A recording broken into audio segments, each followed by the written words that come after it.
with the new instant replay rule that allows coaches to challenge offensive and defensive pass interference, but even more importantly, challenge when they think one should have been called and one was not. What are your thoughts on this rule, Dean Blandino?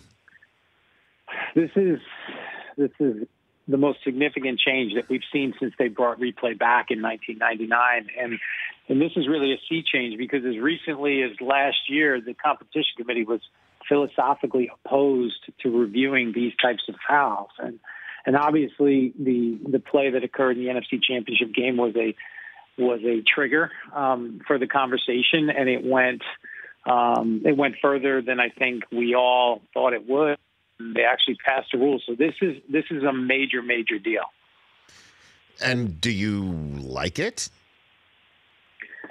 I think it remains to be seen. I've kind of come a long way in this area I'm not naive to sit here and say that if we have the technology and we have a mistake like one that occurred in that game, that we shouldn't try to fix it. And I'm all for that. And no one wants games to be decided on a missed officiating call or non-call.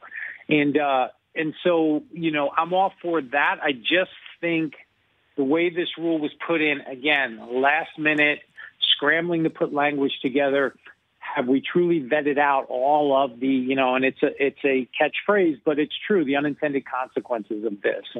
And look, I'm all for the coach. If the coach thinks that it's pass interference and he has a challenge and he's willing to risk that timeout, I'm all for that because it's limited. But now you open it up inside 2 minutes and you have a replay official who now has to, in addition to knowing what a catch is and down by contact and all those things, they have to now rule on pass interference. That's going to be a challenge. Now, let's get to that then, Dean Blandino in the Honda Insider Report, because I didn't see any specific language like egregious calls, like obviously the one in the NFC Championship game, crucial. I mean, there was no language at all.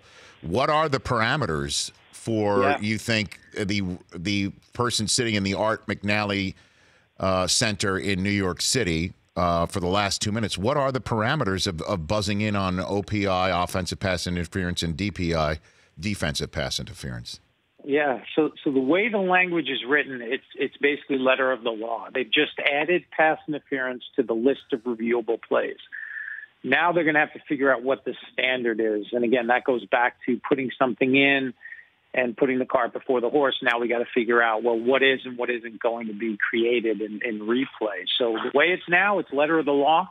So if that contact is early and we can see that on video, then it's a foul. And there are a lot of things to consider there. And again, inside 2 minutes, are we going to see more stoppages on these types of plays? And certainly the potential is there for that. So there's, as far as you could tell, will there be, do you think there will be a directive, whether it comes from the commissioner or Troy Vincent, who is in the front office in charge of these things, with your successor at the position of officiating and Al Riveron? Do you think there's going to be a directive of don't buzz in unless it's so clear and obvious, basically adding language that wasn't put in by the competition committee and voted on by the membership? Yeah, I think there will be. There's always, you put in a rule change and you put in language in the book, and then you figure out what are the practical guidelines, and that's not unusual. So I think there will be that directive. I know if I were in that position, I would want that to be the standard, that it has to be clear and obvious. You certainly don't want, do we want to get involved in a good defensive play, and now we're looking at whether he got his hand on the receiver's arm a split second before the ball got there, and now we're going to create a 40-yard pass interference. I don't think anybody wants that. I think it has to be clear and obvious. And I wouldn't be shocked if, again, when you put something in like this, and now you have to work through all the details, I wouldn't be shocked if there's an adjustment throughout the preseason.